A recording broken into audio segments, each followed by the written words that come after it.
खालिद खुर्शीद देखो मुश्किल वक्त में हम सबसे बढ़ के उसकी बड़ी कुर्बानियां हैं, इसमें दो राय नहीं, क्योंकि वो ट्रबल टाइम में खान के साथ फर्म स्टैंड रहा है। गिलगित बल्तिस्तान में पीटीआई की बागडोर इस वक्त किसके हाथ में है?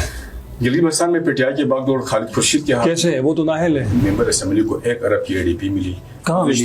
देखो ना, हर असेंबली का एडीपी आप स्टडी करें। स्टडी हर किया असेंबली नहीं, 3800 वोट लेने वाला असेंबली में बैठा है। 47 की पैदावार असेंबली में है, 45 की पैदावार फुटपाथ पे है। दरिया को कोसे में बंद करते हैं। रात गई बात गई। तो हमारी बिल्कुल ऐसे पार्टी प्रेसिडेंट प्रोविंशियल हमारे सूबाई सदर हैं।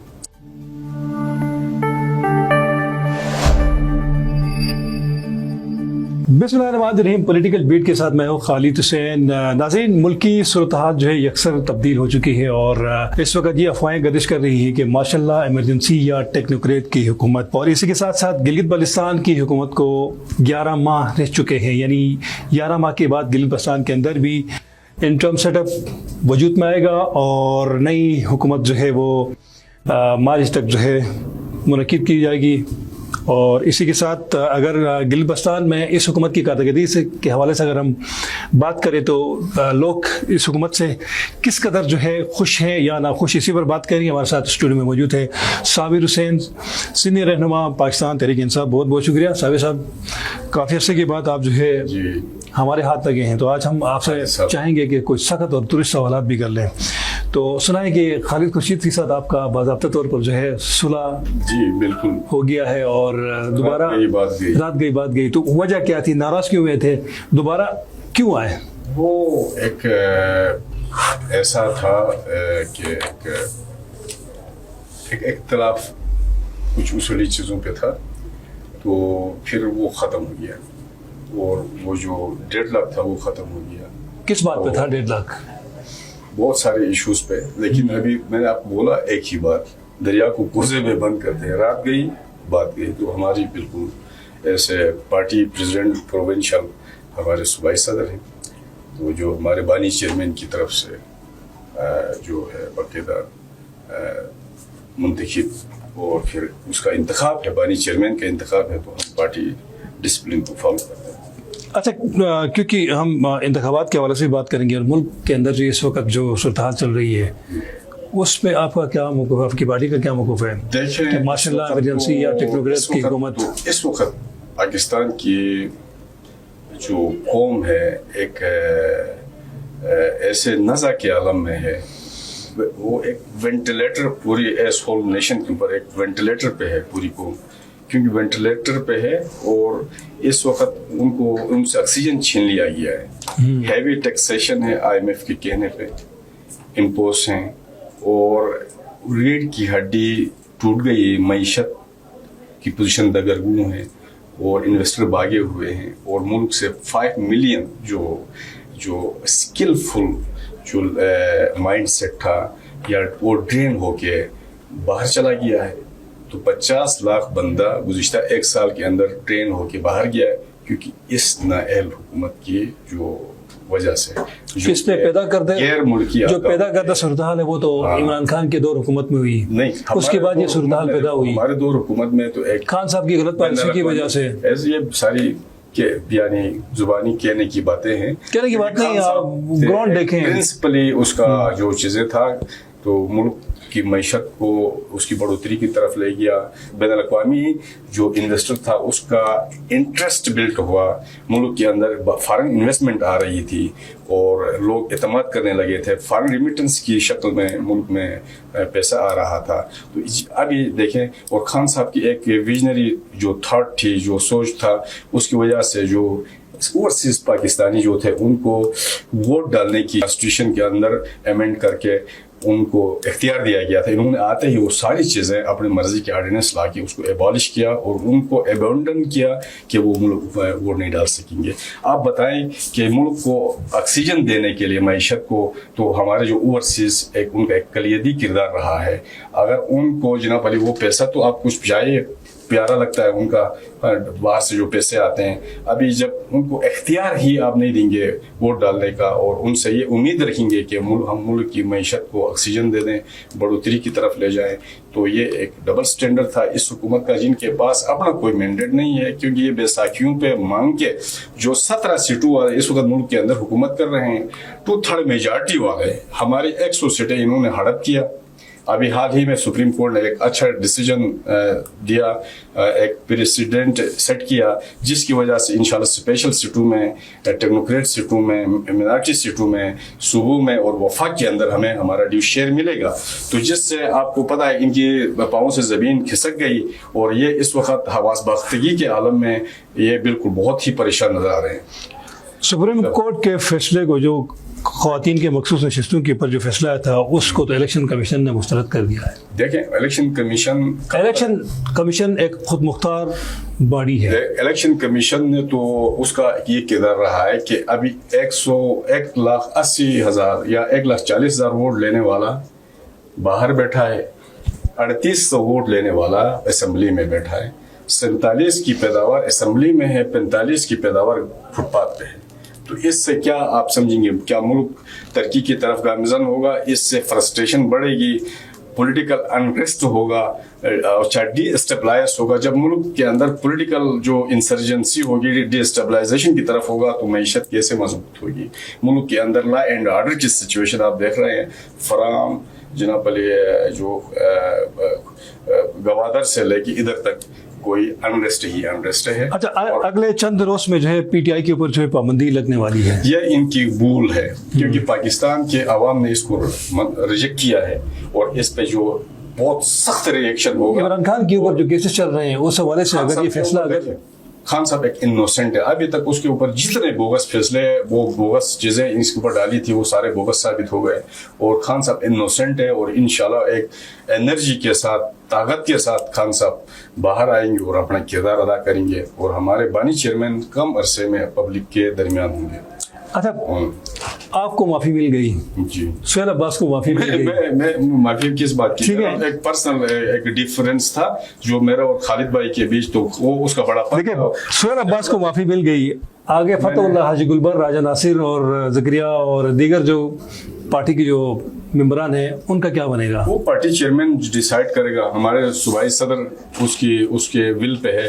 वो हम समझते हैं ये सियासी जमात है, दरवाजे किसी के लिए बंद नहीं होने चाहिए, लेकिन ये जो फैसला है बानी चेयरमैन का है। बानी चेयरमैन जिसको चाहेगा वो इन होगा, जो नहीं चाहे। इस वक्त फतहुल्लाह और खालिद खुर्शीद के दरमियान में भी 19 का टकरा मुझे तो क्या समझते हैं कि अगर खालिद खुर्शीद जिसको रिकमेंड करेगा खान साहब ने, उसी को तो ही लाजिम है। खालिद खुर्शीद देखो, मुश्किल वक्त में हम सबसे बढ़ के उसकी बड़ी कुर्बानियां हैं, इसमें दो राय नहीं, क्योंकि वो ट्रबल टाइम में खान के साथ फर्म स्टैंड रहा है, तो मेरे ख्याल से हम उसकी जुरात को दाद देते हैं। तो खालिद खुर्शीद ने ही पार्टी को बचाया है और वो इस बोगस सिस्टम के खिलाफ इसने जहाद अकबर किया है। मैं समझता हूँ मर्द हुर।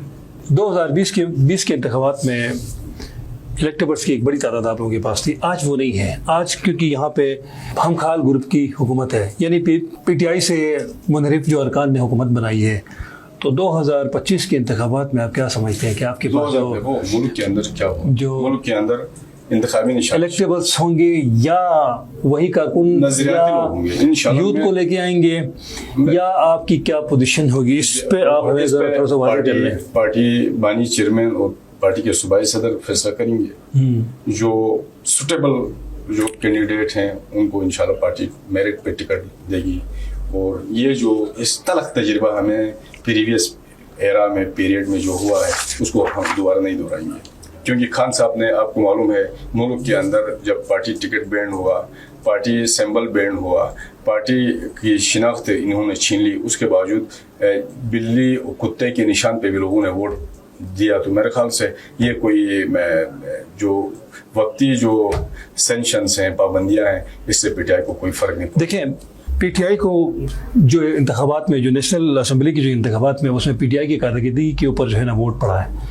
وہ اینٹی اسٹیبلشمنٹ ووٹ پڑا ہے، اینٹی اسٹیبلشمنٹ، ٹھیک ہے، تو اس کی کارکردگی کے حوالے سے تو کوئی ابھی تک جو ہے نا، گلگت بلتستان کے لوگ یہ یاد رکھنا، گلگت بلتستان کے لوگ کارکردگی کی بیس پہ سابق حکومت نے خالد خورشید کی کیا کارکردگی رہی ہے گلگت بلتستان کے اندر؟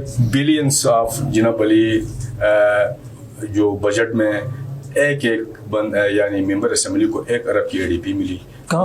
دیکھو نا، ہر اسمبلی کا ADP آپ اسٹڈی کریں، ہر اسمبلی نہیں، ہر اسمبلی ممبر اس سے پہلے 5 کروڑ کی ADP تھی. آج جناب عمران خان کے دور میں ہمارے بانی چیئرمین نے یعنی خزانے کے بل کھول دیے اور ایک ممبر اسمبلی نے 1 ارب روپے کی اپنے حلقے میں سالانہ ADP میں وہ اسکیمیں رکھی، اور جس سے آپ اس پریویس پورے 15 سال کا حافظ صاحب کا دور، مہدی شاہ صاحب کا دور، ان کے دور سارا اٹھائے تو 5 سال کے جتنے ان کا پیریڈ بنتا ہے وہ ایک ممبر اسمبلی کے ٹوٹل ADP کے برابر ان کی پوری ADP نہیں تھی. میں سمجھتا ہوں یہ پچھلے 2 سال میں، پچھلے 2 سال کے اندر کوئی ایک ایسا منصوبہ مجھے دکھائیں خالد خورشید کی جو گراؤنڈ کے اوپر ہمیں نظر آ رہا ہو کہ ہم کہیں گے یہ گلگت چترال ایکسپریس وے سابقہ حکومتوں کا نہیں، ہمارے ہی دور حکومت میں خان صاحب نے 70 ارب روپے کا یہ جو ہے سی پیک راہداری منصوبے سے گلگت چترال ایکسپریس وے، جس سے ٹوریزم کو ایک یعنی بوسٹ اپ ملے گا. اور اس کے علاوہ آپ کو معلوم ہے منصرہ سے ضلع 0 پوائنٹ تک یہ جو اسٹڈی سروے ہمارے ہی دور میں اپروو ہوئی تھی. اور پھر یہ جو اپنا ٹنل ہے اوپر آزاد کشمیر وایا استور سے جو ہے وہ کوریڈور ابھی وہ ہمارے دور میں اسٹڈی وہ ہوا. استور ایویار روڈ کا ٹینڈر تاحال جو ہے التوا کا شکار ہے خالد خورشید کے دور میں. اس کے علاوہ جو استور سے سکادو شگر تھنگ وایا جو روڈ ہے جس سے ٹوریزم کو پروموٹ ٹوریزم ہوگا، لوگوں کو روزگار کے مواقع ملیں گے. اور بین الصوبائی رابطے کی جتنی سڑکیں ہیں جو خالد خورشید صاحب کے دور میں بھی اس سے پہلے جس کی نظیر نہیں ملتی. استور ایویار روڈ کی ایک بڑی مثال آپ کے سامنے ہے. اس کے دور میں ٹینڈر بھی ہوا لیکن اس پر ابھی تک کام نہیں ہوا. جو پیڑھی تھا وہ کرپشن کی کیس میں جو ہے اس وقت جو ہے کیسز بھگت رہا ہے. ہماری ابھی حکومت نہیں، ہمارے دور میں استور ایویار کی وارڈننگ کے حوالے سے خالد خورشید صاحب کے دور میں اچھے کام ہوئے. ابھی اگر وہ التوا کا شکار ہو تو اس میں ہمارا کوئی قصور نہیں، کیونکہ ہمیں ہمارا ٹائم پیریڈ ہمیں نہیں ملا اور ہمیں اسٹیپ ڈاؤن کیا گیا. ابھی دیکھو آپ سسٹم ملک کے اندر جو ہے چل رہا ہے، جو انارکی ہے سیاسی وہ آپ کے سامنے ہے خالد صاحب. تو ایسے میں یہ جو وہاں جو وبا ہے وہ وبا آہستہ بڑھتے بڑھتے GB میں آئی. ابھی اس وقت گلگت بلتستان کے اندر GB کا یوتھ فرسٹریٹڈ ہے. اس وقت سیاسی فیصلے نہیں ہو رہے ہیں. اس وقت آپ کو معلوم ہے ابھی دیکھو ہمارے آبا و اجداد نے وار آف لبریشن کی وجہ سے گلگت بلتستان اس خطے کو لبریٹ کرائے. اس کا ثمر کن کو ملا؟ اس کے بینیفیشریز کون ہیں؟ اس کا مطلب ہے وار آف لبریشن یا تو ہمارے آبا و اجداد نے غلط وار آف لبریشن کی وہ لڑی جس کے ثمرات سے گلگت بلتستان کے عوام محروم ہیں، اس لیے لڑی تھی کہ وار آف لبریشن یہاں کالونیل کوئی سسٹم ہو، چند لوگ اس کے بینیفیشریز ہیں. مجھے تو نفرت ہوتی ہے اس سسٹم کے اس پہ یہ کہتے ہوئے. ہمیں تو بہت ہی ہم کیا جواب دیں گلگت بلتستان کے یوتھ کو جو اس وقت ان سے آکسیجن چھینا گیا ہے. ابھی کبھی جناب علی پورا ایک وہ سسٹم ایسا ہے وہ ہائی جیک ہے. تو اگر یہ فیصلے ہوئے تو ملک کی سلامتی بقا کے لیے اوپر ایک کوسچن نہ رکھے اور اس سے ملک مضبوط نہیں ہوگا، ملک مزید کمزور ہوگا. سسٹم کو اس چیز کو سمجھنا چاہیے، لوگوں کے پلس ریٹ اور اس کو سمجھنا چاہیے. تو اس کا مطلب یہ ہے کہ یہ سارا کچھ غلط ہوا. وار آف لبریشن کی وہ ہی غلط تھی. اس کا مطلب یہ ہے کیونکہ اس کا ثمرات سے گلگت بلتستان کے لوگ محروم ہیں. کس ثمرات کی بات کر رہے ہیں؟ جو عمران آزادی کے ثمرات کی بات کر رہے ہیں. آزادی کے ثمرات کو ہمارے دور میں خان صاحب نے ایک اچھا اسٹیپ اٹھایا تھا کہ قومی اسمبلی سینٹ کے اندر آپ کو ایک اس کوریڈور تک ایکسس ملنا تھا. ہمیں موقع نہیں ملا. اگر چین کے ساتھ آپ لوگوں کی دوستی ٹھیک نہیں رہی، چین کو آپ لوگوں نے ناراض کر دیا، سعودیہ کو آپ لوگوں نے ناراض کر دیا. آپ کی خارجہ پالیسی کا یہ صورتحال تھی کہ سی پیک گزشتہ 8 سال کے اندر جو التوا کا شکار رہا. وہ دیکھو ابھی آپ کی یہ تھی ہمارے دور میں خان صاحب کی یہ اسٹڈی تھی. خان صاحب کے دور میں ہی اس کو ان لائن کر کے اس کی سی پیک کے جو نیو ماڈل جو تھا وہ ہمارے دور میں ہی اپروو ہوا تھا، جس پہ ریسنٹلی پرائم منسٹر گئے. یہ اس کے دور میں نہیں ہوا.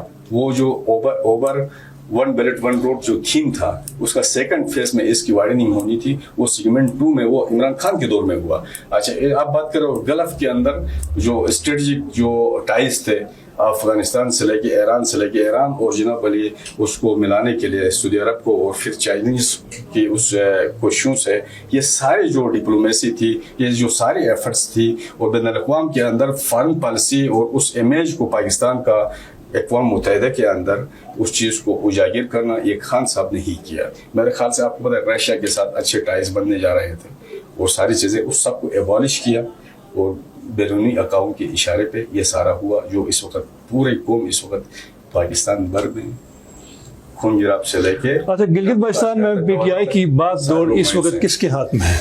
गिलगित बल्तिस्तान में पीटीआई की बागडोर खालिद खुर्शीद के हाथ। कैसे है? वो तो नाहल है, कोई 5 साल वो होता है अभी तक तो है ना। हमारे चेयरमैन को भी जनाब अली अपने तौर से नाहल किया। क्या नाहल होगा इमरान खान हमारे बानी चेयरमैन जिन्होंने इस सिस्टम ने इस वक्त मरकज में पीटीआई को कौन लीड कर रहा है? खान साहब जैसे लीड कर रहे हैं वो हमारे जनाब बैरिस्टर गौहर साहब कर रहे हैं। तो गिलगित बल्तिस्तान के अंदर खालिद खुर्शीद भी तो नाहल है ना, करेगा क्योंकि कैसे करेगा? बानी चेयरमैन का फैसला है। ये आपके कहने से तो नहीं होता है ना। ये करें जितने नाहल कर सकते हैं करें, लेकिन इनकी नाहली और इनके जनाब अली का आज़ाद रद्दी की टोकरी में आवाम फेंकेगी इंशाअल्लाह ताला। तो मैं समझता हूँ इससे मायूसी बढ़ रही है, कुछ नहीं हो रहा है। आप ये बताओ गिलगित बल्तिस्तान में हुकूमत पीपल पार्टी नून हर कहता है हमारी कोई हुकूमत नहीं है, तो किसकी हुकूमत है गिलगित बल्तिस्तान के अंदर? इत्तेहादियों की हुकूमत है जिसमें नून लीग भी है, पीपल्स पार्टी भी है, बेनिफिशियरीज है ना। तो आज पब्लिक उसमें जाते हुए वो कहते हैं कि हमें तो कुछ नजर नहीं आ रहा है। आप बताएं कि आवाम को क्या जवाब देते हैं पीपल पार्टी नून की लीडरशिप? कोई जवाब है इनके पास? हाजी गुलबाज साहब की हुकूमत से कितने मुतमईन है? मैं तो 2 साल उसमें मैं 2 साल तक 1.5 साल हो गए। समझता हूँ देखो वो जैसे आए वो जाने उसकी कारकर्दगी जाने, हमारा उससे कोई जनाब अली बनता ही नहीं है कि हम इस पे मैं कमेंट ही करना नहीं चाहूँगा। आम इंतखाबात में गुलबाज साहब कहेंगे जी मैं तौबा ताइब के साथ दोबारा पीटीआई में शामिल होना चाहता हूँ, तो हमारे इसमें क्या वो मर्जी मंशा शामिल है? बानी चेयरमैन फैसला करेंगे, सूबाई प्रेसिडेंट हमारे फैसला करेंगे कि अगर किसी को वो जो है मिलती है वो एनओसी मिलती है, हमें कोई गिला नहीं, सारे हमारे भाई। वो तो बात ठीक है आप, लेकिन मुझे ये बताएं कि कारकुन सख्त नाराज़ हैं। हाँ। पहले भी नाराज़ थे खालिद खुर्शीद की दौर हुकूमत में, आज से पीटीआई का वजूद नहीं है गिलगित बल्तिस्तान के अंदर, लेदे के असम्बली के अंदर एक आध मेंबर के अलावा। तो कारकुनों को कैसे आप लोग जो है ना दोबारा मोटिवेट कर लोगे? देखो इंशाअल्लाह ताला खालिद खुर्शीद साहब की कारकिर्दी इस पूरे पाकिस्तान के अंदर इस रोल मॉडल है उसकी। मैं जीबी की बात कर रहा हूँ, मैं जीबी की बात कर रहा हूँ। जीबी को भी जीबी के अंदर मैंने अक्सर देखा है कि कारकुन जो है, कारकुन कोई नहीं, देखो ना जो कारकुन में मैं समझता हूँ हमारी भी इतनी चीजें स्ट्रगल नहीं रही। जब खालिद खुर्शीद साहब मुश्किल में था, हमारे दर्जन भर वर्कर्स आज तक यानी सर बकफ होके उसके साथ खड़े हैं, तो हमें उन पे फख्र है। दूध पीने वाले मजरू जिनको साबिर साहब जब इक़्तिदार था खालिद खुर्शीद साहब का, उस वक्त उरूज का दौर था, उसमें उसने पार्टी के ऐसे सीनियर कारकुनों को जो दीवार से लगाया। बहुत सारी मिसालें हैं, ठीक है। अजमल की मैं बात करता हूँ, अजमल बेग की मैं बात करता हूँ। अजमल बेग बहुत सीनियर, ठीक है, बहुत एक्टिव। इस तरह बहुत सारे ऐसे लोग हैं। उसके बाई इलेक्शन में उसने जो रोल प्ले किया है, उसके बावजूद उस बेचारे को जो है दीवार से लगाने की कोशिश की गई। नहीं तो इसी तरह बहुत सारे ऐसे कारकुन हैं। अभी देखो खालिद खुर्शीद साहब एस होल जीबी को देखते हैं, वो किसी कंस्टिट्यूएंसी को तो नहीं देखते। अजमल साहब हल्का 2 में थे, हल्का 2 के कैंडिडेट ने कोशिश की होगी, मैं नहीं समझता हूँ, या नहीं की होगी। अजमल बेग की क्या कमिटमेंट थी उसके साथ, हल्का उम्मीदवार के साथ, मुझे नहीं मालूम। आपको पता है हमारा तो हल्के के अंदर जो कमिटमेंट थी पार्टी ने, हमें जो जिम्मेदारी थी, हमने एक अच्छा वोट पोल कराया अपने कंस्टिट्यूंसी के अंदर। तो हर बंदे का एक रोल होता है और बाकी पार्टी फैसला करती है। अगर मिसाल तो मुझे ओहदा ही नहीं मिलता तो क्या मैं क्या रोना धोना करने से कुछ चीज़ें नहीं होती। हम तो पार्टी पॉलिसी के पाबंद हैं।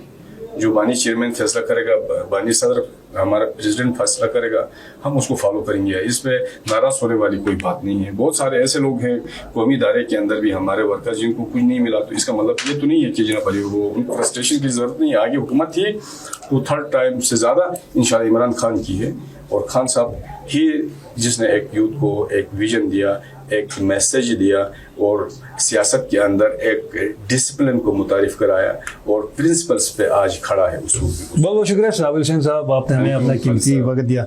नाज़रीन इसी के साथ मुझे दीजिए इजाज़त, अल्लाह ने के बाद।